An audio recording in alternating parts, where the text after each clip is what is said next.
Welcome to the Burn Boot Camp podcast, where you'll find the motivation, inspiration, and empowerment that leads to real transformation, the lifelong kind. Keep listening and keep moving, Burn Nation.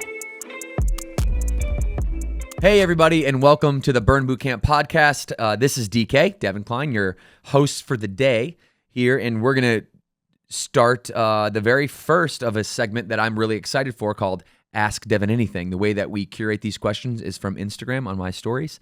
I will pop in there and I will say, hey, what's on your mind? What questions do you have for me? I would be glad to help advise, mentor, coach, educate you on whatever questions that you have. It's what I love to do, Burn Nation. You are my people, and I feel an obligation to help you do as best as you possibly can at this thing called life. And I'll tell you what, the anchor of our philosophy, as you all know, is that when you do those demanding workouts every day and you put yourself intentionally into a position to do hard things, that is the only way that life gets any easier, is if your perspective changes and that you run after the hard things and you go do them. So the answers to these questions aren't going to be easy.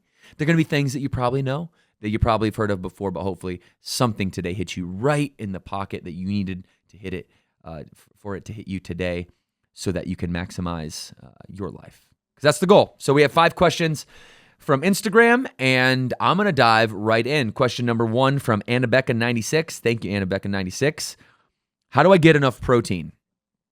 Great question to lead off with today. One thing I know to be true is that if you don't get enough protein, and you never have, well, then you'll never know what it's like when you do get enough protein. That 100-gram number, if you're consistently underneath 100 grams of protein, then you will have never felt the effects of how helpful protein and protein synthesis can be to shaping your physique. All right. So this is the number 1 KPI. Listen to me in a business context. This is our key performance indicator for our body. I do that a lot. I'll mix fitness and business up unintentionally. But is the key performance indicator for our body. If we are getting 100 grams of protein in every single day, we know we're giving our body the essential amount of proteins made of amino acids in order for us to build up muscle. Because what happens during a workout is we actually don't build muscle at all. We break it down, we micro tear it, and we build it back up with the food that we eat, the recovery that we get, the substances that go into our body. So how do you get enough protein is the question. Answer A is you have to get 100 grams. So let's set that standard out there. Now let me give you a few tricky ways to get 100 grams, because it's not easy if you just look at like boiled chicken breast and, eggs and steak and fish like most people do when they're looking at protein. Who wants to eat a chicken breast and a steak and eggs and fish every day? That's a lot of food, okay? So I'm going to give you a couple tricky ways. Okay, here's my tricks. I do 2 shakes a day, afterburn shakes. One of them is a chocolate mixed with the vanilla, and then here's the caveat, all right? That's 1 scoop of chocolate. That's 1 scoop of vanilla. That in itself, right in alone, is 46 grams, okay? I'll make it in the morning, and I'll pour a little bit, about half a cup of egg whites in there. So about, if you're watching this, about that much, or about a half a cup of egg whites. And that is also another 20 grams of protein. And so I make the shake in the morning. I'll drink half of it in the morning, and I'll drink half of it in the evening. But in that one shake alone, if I have a 23-gram scoop of protein twice over, that's 46 plus 20. That's 66 grams just in those 2 shakes a day. All I have left is maybe 1 6-ounce steak, 1 6-ounce chicken breast. There's a few more grams of protein per ounce in steak than there is chicken. Eggs is obviously another great source of protein. You could eat quinoa instead of rice, which will give you a few additional grams of protein. Almond butter, any tree butters, nut butter, cashew butter, and almond butter are my favorite. Even peanut butter, I'm a big fan of all 3 of those. You're going to get some incremental. They're not proteins, but they have protein in them. Their highest concentration of macro, and those nut butters is a fat, so it's technically a fat-based food. But we're gonna get a pretty even balance of macronutrient ratios in those almond butters. So watching your calories, but also utilizing that instead of something else that doesn't have protein in it. Like I said, quinoa instead of rice, and An afterburn bar. There you go, right there. I mean, there is your 100 grams of protein. But the anchor to that is those bioavailable sources of protein, those shakes that I'm talking about, that are going to give you a good balance of protein outside of the whole food protein that you're eating. And to me, that is one of the only ways that I've been able to consistently get our members to eat 100 grams of protein across all days of the year. It's easy to do on like a Tuesday when you're at home and your schedule is just an average schedule. Very hard to do when you're on a 10-day road trip for a family vacation. Very hard to do when you're on a 6-day business trip across the country. Very difficult to do when you're out of your routine at home because you have 4 kids and now all of a sudden summer's here and they're out of their routine. So I empathize with you, Anna Becca. It's very hard to get this protein in, but it's doable and you got to find sneaky ways. My number one tip is put those egg whites inside of that protein shake.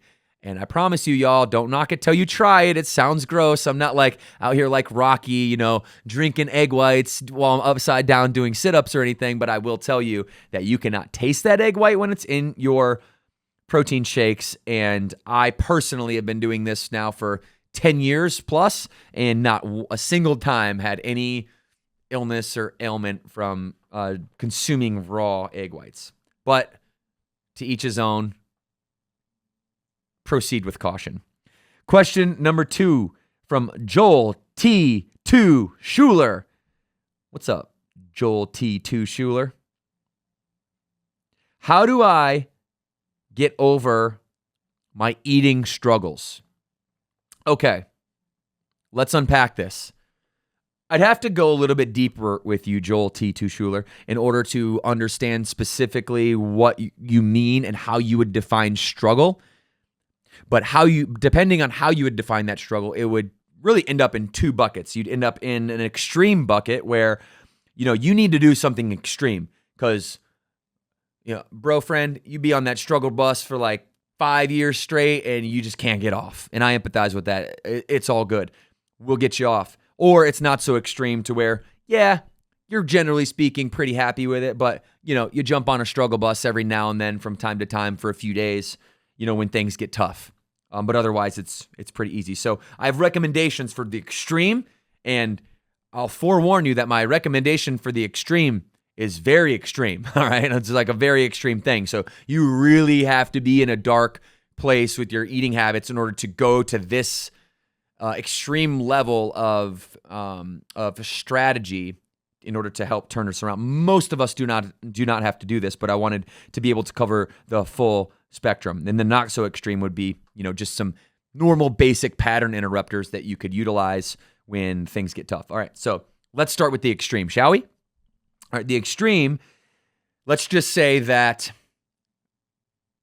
you struggle, Joel T2 Schuler, with pizza. You are the world's biggest pizza addict, okay? And you cannot function if it's not on a full belly of just your biggest pie you could find, your local shop, and you're a regular. They know your name in there. You're in there once a day at least, and it's just this struggle for you. It's an extreme problem. You're overweight. You're deconditioned. You're not happy about it. You're sick about it.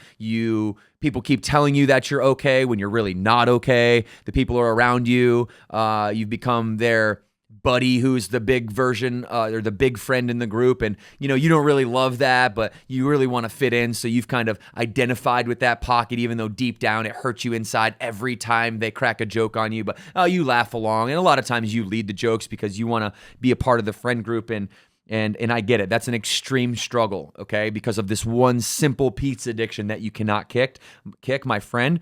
You have to treat these addictions very, very, very acutely. And some might not agree with what I'm about to say, but this has been what has worked for me and a few other people that I've been able to coach. Notice I say a few other people that I've been able to train who sit in that extreme bucket. All right. So let's say your problem's pizza or it's smoking. Okay. Let's use those 2 examples. You'll notice this in people who stop drinking alcohol. What do they do? What do they do when somebody finally says, I've had enough alcohol, no more, it's doing this to my life. This isn't me, not me, never again. I will not do this. They've created so much pain in the consumption of alcohol that the pain of quitting is less than the pain of actually continuing to go. When does that happen? Usually, for most of us, when we went on a bender and we went way too long, too hard, and we end up throwing up in a toilet because you had consumed so much alcohol in such a short amount of time that your body rejects it. And not only does it reject it, when you wake up the next day, you cannot stand the sight, the sound, any sensory perceptor is just turned off even by the thought of alcohol, okay? I know that you've been in that position, at least temporarily, before, once in your life, for most of us, so you know what I'm talking about. I would recommend doing the same exact thing for a food struggle, only super intense. So I want you to not try to stop eating pizza. What I want you to do is kick up your pizza consumption for 7 straight days fourfold. I want you to eat so much damn pizza in 7 days. I want you to just live in the freaking pizza shop so that you're eating a slice of pizza every 15 minutes on 15 minutes. And so that you build up so much pain in that 7 days that it's going to be one of those never again mentalities. Now, that's an extreme way to think about it, but when there's extreme struggles, you have to take extreme measures. Let me ask those of you, the small minority of you out there who struggle with things similar to this, has your addiction or the prescriptions to kick your addiction ever worked? You might want to consider something extreme that aligns with the dire need for you to solve your extreme problem. Now, for most of us, not so extreme, all right? We have a few days where we're struggling, and, those few days, they can really throw us off when we're talking about nutrition. If you're talking about, one thing Morgan talks about a lot in being a parent is lengthening the period of time in which you're able to make a judgment on yourself. Like, she'll say all the time, like, don't judge yourself in a week's time frame whether you're a good parent or not, right? Because Tuesday you were a terrible parent, and Wednesday you were an amazing parent, and then Thursday you were just an okay parent, and then Friday you were amazing again, and then Saturday you yelled at your kids. So it's like, where your week needs some grace, or you need a longer period of time to be able to look at that and really make the adjustments. So when you're looking at a not so extreme, how do I get over my eating struggles question, we need to do things that are alignment with the extremity, and that's smaller in nature. So you could, what I'll start by saying is you can break patterns. You can break your own patterns. How many times do we mindlessly, when we get home from work, we're sitting there mindlessly, and we'll go to the cupboard and, we might throw on, like, for me, it's I'll work a little bit and I'll have a snack. Some of us, we might watch Netflix for a little bit, have a snack. You might like to play video games. Whatever your evening routine is, you're in this pattern, you're in this routine. And if you get into those struggles where you find yourself in this habit of every couple days or so finding yourself struggling hard, well, breaking the pattern would say, okay, you have to slow the game down to break the pattern. That means what slow the game down to me is like, think about what you're about to do and then ask yourself, is the thought that I just had the thought I really want to have? So, all right, I'm sitting there, I'm working, I get up, and normally I'd go over and I'd get veggie straws and I'd smash a whole bag, not even really knowing it. All right, well, I'm going to get up and I'm going to say, okay, my habit that, and I'm going to talk out loud to myself, by the way, because that's breaking a pattern, so you're not just in your head. So I'm going to say out loud to myself, all right, this is the time where I usually go over and get veggie straws and I eat a half a bag. Is that really the behavior that I want to have? Answer's probably no. All right, what else could I then do instead? And so you're interrupting yourself by speaking out loud, by putting a specific and an acute stamp on the thing that you struggle with, and you're questioning whether or not you still want to do that. So you let the thought come forward consciously, and then you question the thought consciously, because the thought is not your thought. The thought is just a set of unconscious patterns that your body is now used to because you've done it so habitually, right? Same reason why most people that get up for like 5 years straight at 5 a.m. at the same time, they don't need an alarm anymore because their body is the pattern. Their body is the habit. Same thing happens with food. And if I don't break that pattern, right? If I don't, let's say, I don't ask myself that question, is this really what I want to do? Then I don't have an opportunity to eliminate the bad behavior. And if I don't eliminate the bad behavior in the moment, then I don't have an opportunity to replace it with a good behavior, one that's empowering. So the question, do I really want to do this? All right, can be yes, it can be no. Break the pattern. If it's yes, I want you to break the pattern with food. If I still want to do that, like, no, man, I'm pretty sure I want to eat the veggie straws still. Like, okay, good, do that. I'm not going to shut off your choices. My job is to open up your choices. So go eat a bowl of grapes first. And if you're still hungry after the bowl of grapes, by all means, smash city on those veggie straws, okay? If the behavior, when you ask yourself, do I want to do this, is no, then you're going to break it with something non-food related, like music.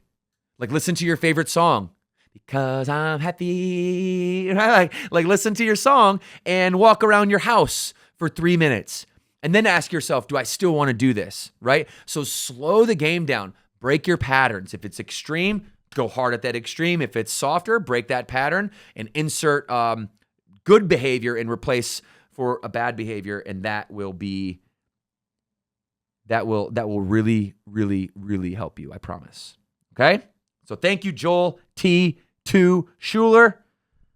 And we're going to move on to Chelsea Elizabeth P's question. And the question is, how do you choose franchise partners? Okay, and this will be a super quick one. For any of you that are interested in becoming one of my business partners in the Burn Bootcamp brand, the number one thing that you have to have is love and passion for the brand. If you're looking at other concepts and you're like indifferent on whether you'd like to open a Burn Bootcamp or an F45 or Orange Theory, I don't want you to be a part of the team. And quite honestly, you wouldn't be successful as a part of this team because our mentality here in the Burn Bootcamp brand is this brand that we wear on our shirt. This is our team. We want to play for this team and we want to play for no other teams. So if you love this brand and it is something that you see yourself doing, and you actually wouldn't be in the franchise industry, you wouldn't want to be in the franchise industry if it wasn't for Burn. That's what I look for, is that type of love, that type of dedication and passion, commitment to the brand, because that's the values that we have as an organization and the ones that are shared amongst our partners and us here at HQ. Number two is you got to have some business savvy. You don't have to have all the savvy in the world, but you got to be able to understand what profit and loss means. You have to understand what EBITDA means. You have to understand what revenue, gross margins mean. And you have to have a general sense of how to look at numbers, what income statements and P&Ls are, how to read those, and really how to manipulate the language of business, which is accounting. Now, with that being said, you don't need a huge prerequisite or a degree or anything like that, because we're a system and we got you. And there's a lot of support here that can help coach and educate and train you on becoming more business savvy, but it's always best to have had some history, and mostly because of your leadership experience. This is a people business, and in order for us to help empower, inspire, and transform the people of our business, well, you have to have some leadership skills coming in. Number three, you got to have the minimum capital requirements. It's going to set you up for success. And that is a net worth of $300,000 and liquid capital of about $150,000 plus or minus a little bit, depending on your situation. And then you don't have to, but it's always better if you have connections in the brand first. Because as much as you would want to validate the brand, becoming a part of it and buying into it, we would want to validate you. And the more people that you have internally that know who you are at Burn Bootcamp, the more people that can vouch for you, and the higher likelihood that you're going to get that territory that you want to award. So we're always here. Reach out. Thank you, Chelsea Elizabeth P. We're not going anywhere. There's thousands more units to develop. And look out if you want to bring a Burn Boot Camp to a place where there's not one. Well, we're a franchise company, and we are specialists in supporting and helping you secure an investment into the brand. Okay, we're on number 4. It's Jenna Jones. What's up, Jenna? Jenna and I actually have talked about becoming a franchise partner. I know she's. This is cool that her question came up today. So shout out, Jenna. I know she's working hard at chasing her dreams. What was the hardest part about scaling Burn? Jenna, that's a great question. The hardest part about scaling this business, which is a business that is based on people, that's based on intangible emotions and feelings. We sell confidence, and you can't touch confidence. You can't feel it. You can't pick it up. You can't touch it. You can't feel it. It's intangible, right? And because of that, people, when they come to our gym for the first day, they don't walk out with something. Like, you can go to the Apple store and you can walk into the Apple store and get an iPhone, and you can walk out with an iPhone, and you can be like, oh, look, I got an iPhone. Here's the value. I see it right here. It takes time in our business for our membership to realize that value, which makes it harder to scale the business. Funny story. So Morgan and I are at a Tony Robbins concert, which I call them concerts all the time because that's what they are. They're like conference concerts. We modeled our summit after how he does his concerts, by the way. But the business mastery event that Morgan and I went to down in West Palm back in 2017 was a really eye-opening event for us as entrepreneurs, because we were in the audience, and the president of SoulCycle was on the stage, and Tony Robbins was interviewing the president of SoulCycle at the time, and he said, well, how can people get more information on how to be a part of SoulCycle and how to be a part of it? And one lady also raised her hand and said, where can I find franchising information? And kind of, not pointed at anyone because she had no idea who we were at the time, but she just kind of naturally said, yeah, well, we don't franchise because you can't scale the emotions that are necessary to have a scalable brand that's the same everywhere you go when you're a fitness company. She said fitness companies don't scale that well, and so therefore we're going to have corporate locations. And immediately, on the count of 3, subconsciously, Morgan and I looked at each other and said, yeah, that's bullshit. And to this day, we'll never remember that because we just both looked at each other, caught each other, and said the exact same thing at the exact same time. And maybe that is their belief at SoulCycle, but we have a different one. And our reality says that when you are, it's harder.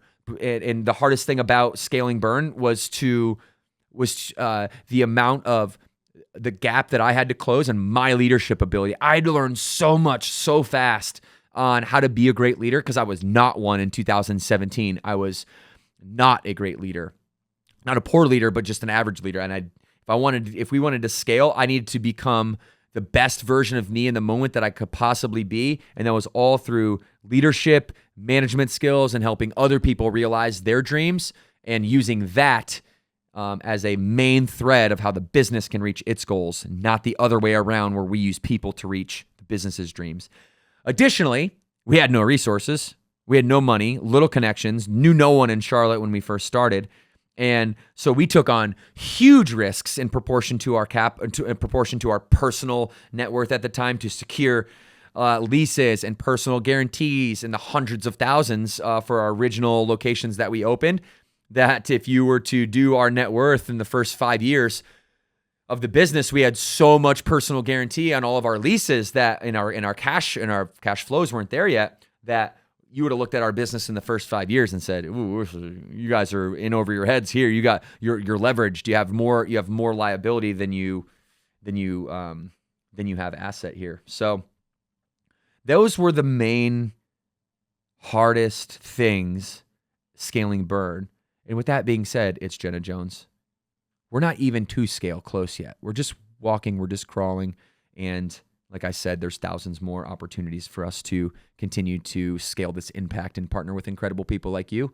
86% of our members, 86% of our franchise partners were members first.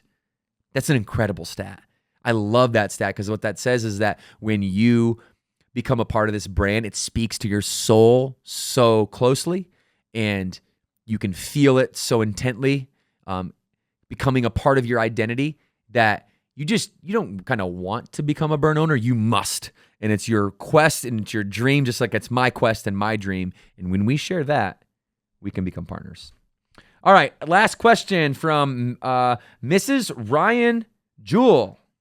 All right, Mrs. Ryan Jewell, thank you for your question. The question is, best advice for brand new trainers. I got 3 pieces of advice for my brand new trainers. You guys listening up? All right, I'm going to go quickly, so stay with me here. Number 1, be careful who you emulate, who you take advice from. You should be taking advice from the 2 people that you respect the most, that you would want to be like the most, that in 10 years, if you could say, man, if I took my own uniquities and creative ability and I merged it with this person and that person and took all the great things about them that I love, I would be exactly where I'd want to be in 10 years, which would be a happy, fulfilled place where I am maximizing my potential as a human being and therefore my quality of life as a result and as an outcome.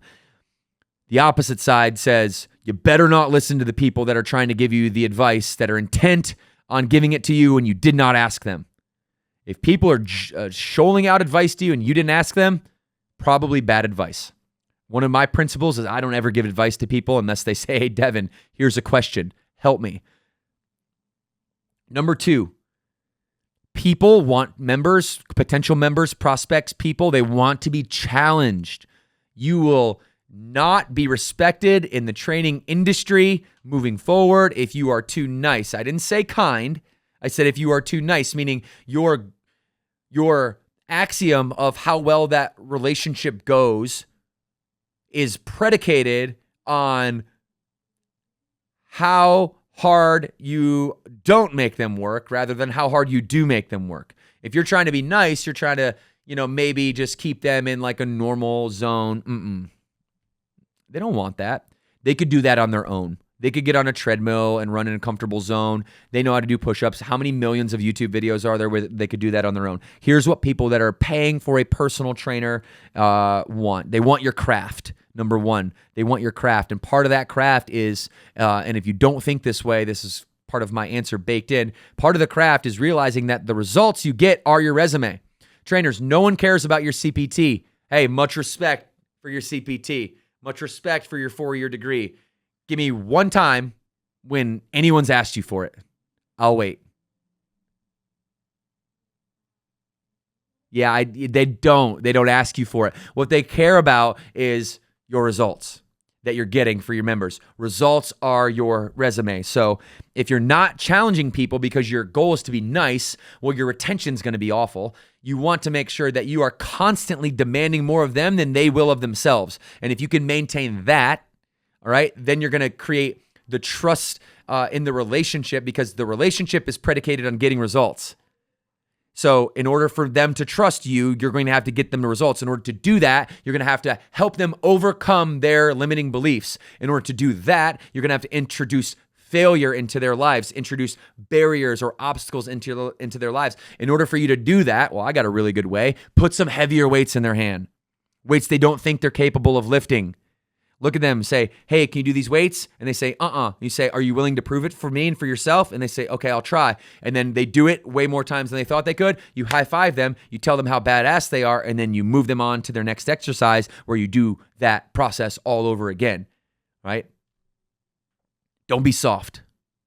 Don't be soft. That's the worst mistake you can make. Number 3, deploy empathy, right? You see how those number 2 and 3 work? Yin and yang. It's hard, challenge, gritty, intensity, tenacious, tenacity, getting after it, stepping on the floor, giving it all you got. Finisher time comes around. We got 2 to 5 minutes of just absolutely leaving everything on the floor so that when we come in the next day, it is going to work like a compounding effect of confidence where you pick up where you left off the day before. Okay, all good, all great. But if you're all gas, all gas, all gas, all gas all the time, and you don't have any breaks, well, I'm not asking you to not be challenging. I'm asking you to deploy empathy, okay? Deploy empathy. What empathy means is feeling with people, okay? It's not sympathy, okay? It's not saying, yeah, but at least this, okay, well, you're not happy with where you're at, but, at least you're working out. Well, that's not good enough, because why would Why would they know that, right? Like an empathetic response would be like, hey, I know how much you care about this thing. And, I see you working out, and I also can recognize how you clearly don't think you're doing enough. I'm proud of your progress so far, but I want you to be proud of your progress because it's yours. I don't know exactly what that looks like, but I want you to know that I'm here for you, and whatever that is, we're going to figure this thing out together. And I'm always here for you when you need to, talk or let out any frustrations, or you want to tell me what's on your mind, right? It's not sympathy. It's not trying to make their problems better, right? It's trying to listen to them in an active way, in an intent way, where you can repeat back what they're telling you. So if somebody tells you a long story and you say, okay, that was great, thank you, and you move on, well, that's not going to work. You're not going to be the best trainer you could possibly be. You have to, when somebody tells you something and it's long and it's drawn out, you have to repeat back what that person is telling you back to them so that they know that you're listening to them. You paraphrase back what they had told you, and then you ask for confirmation. Like, so you told me X, Y, and Z. Did I hear these things correctly? Is this what you're telling me? And allow them to confirm, yes, that's what I'm telling you. Now you have an empathetic connection. Now you have a trusting relationship, one that's predicated on active listening, and you now have a chance to be a very, very good trainer because you know how to challenge them in the moment on the floor with the physical things, and through empathy, you can allow those physical challenges to then translate into mental and emotional fitness, and that's what we need to do, right? The best advice for trainers using these three things: be careful who you emulate, challenge people, and deploy empathy at all costs. This is what makes up the new wave of health and fitness trainers in our country. This is what makes up the front lines. And this is what's going to help us broaden the definition of fitness to encompass mental and emotional fitness and not just be so focused on physical fitness. So that is my 5 questions for the day. I hope you guys picked up some nuggets there. This is Ask Devan Anything. Again, you can hit me up on Instagram. Just stay tuned to stories every week. I'll put a story up randomly where you can go in and you can ask your questions. You can send them right to my DM. You don't have to wait for the story to prompt you, and I will answer them right here on Ask Devan Anything. Hope you had fun today. 2 claps on 2, 1, 2.